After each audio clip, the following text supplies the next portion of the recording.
So today we'll discuss about the topic operational amplifier. So in shortcut, operational amplifier will also called as op amp. Okay.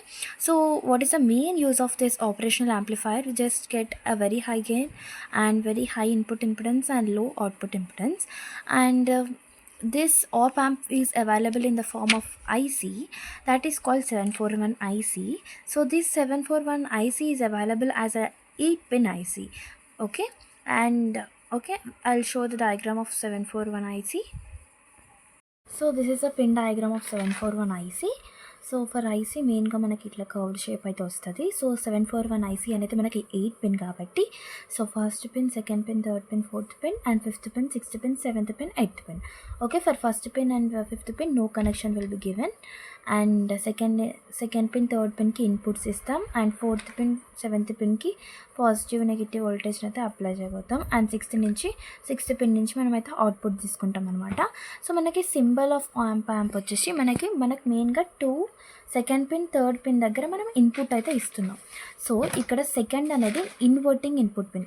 So inverting అంటే ఏంటంటే, so జనరల్గా మనం discuss చేసేది ఏంటంటే op amp. So operational amplifier అంటే ఏంటి? Which converts weak signal, అంటే మనకి వీక్ సిగ్నల్ని స్ట్రాంగ్ సిగ్నల్గా కన్వర్ట్ చేసేదే యాంప్లిఫైర్. ఇక్కడ నేను ఇన్వర్టింగ్ యాంప్లిఫైర్ అంటున్నా. సో మనం ఇచ్చేది వీక్ సిగ్నల్, కానీ ఇదేంటి?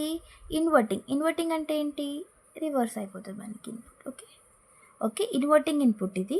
థర్డ్ ఏమో non inverting input. So same amplifier అంటే which converts weak signal into strong signal. Okay, inverting input అనమాట. అంటే మనం ఇచ్చే సిగ్నల్ని ఇన్వర్ట్ చేసి పెద్దగా ఇచ్చేదే ఇన్వర్టింగ్ ఇన్పుట్. అండ్ మనం సెకండ్ పిన్లో ఇన్పుట్ ఇస్తాం కాబట్టి వి ఇన్వర్టింగ్ ఇన్పుట్. అండ్ థర్డ్లో non inverting input. And positive వేసేసి నెగిటివ్ వేసేసి అండ్ ఇక్కడ నుంచి మనం అవుట్పుట్ తీసుకుంటాం అనమాట.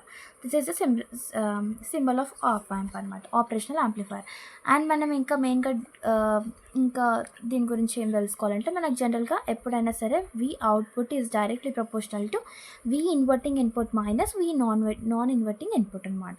సో మనం ఈ ప్రపోర్షనాలిటీ కాన్స్టాంట్ తీసేస్తే మనం ఏగా, okay, constant V output is directly proportional to constant తీసేసాం కాబట్టి ఏ పెట్టుకున్నాం. V not equal to A into V inverting input minus V non inverting input. ఇక్కడ డిఫరెన్స్. ఓకే, ఇది కూడా డిఫరెన్సే. ఓకే, అండ్ షార్ట్కట్లో మనం ఏ1 అని వి ఇన్వర్టింగ్ని ఏ1, వి నాన్ ఇన్వర్టింగ్ని ఏ2 రాసుకున్నాం. ఓకే, అండ్ ఇక్కడ మనం ఈ ఆపరేషనల్ యాంప్లిఫైర్లో మనం both AC or DC signal అయితే ఇవ్వచ్చు అనమాట. అండ్ మనం ఇంకా మెయిన్గా గుర్తుపెట్టుకోవాల్సింది ఏంటంటే, ఇక్కడ ఆపరేషనల్ యాంప్లిఫైర్కి ఫేజ్ డిఫరెన్స్ బిట్వీన్ ఇన్వర్టింగ్, అంటే బోత్ ఇన్వర్టింగ్ ఇన్పుట్కి అండ్ అవుట్పుట్కి ఫేజ్ డిఫరెన్స్ 180 ఉంటే 180 ఉంటుంది. అదే phase difference between non inverting ఇన్పుట్కి అండ్ అవుట్పుట్కి అయితే 360 degrees లేదా 0 degrees ఉంటుంది ఆపరేషనల్ యాంప్లిఫైర్కి. This is about the operational amplifier. Okay.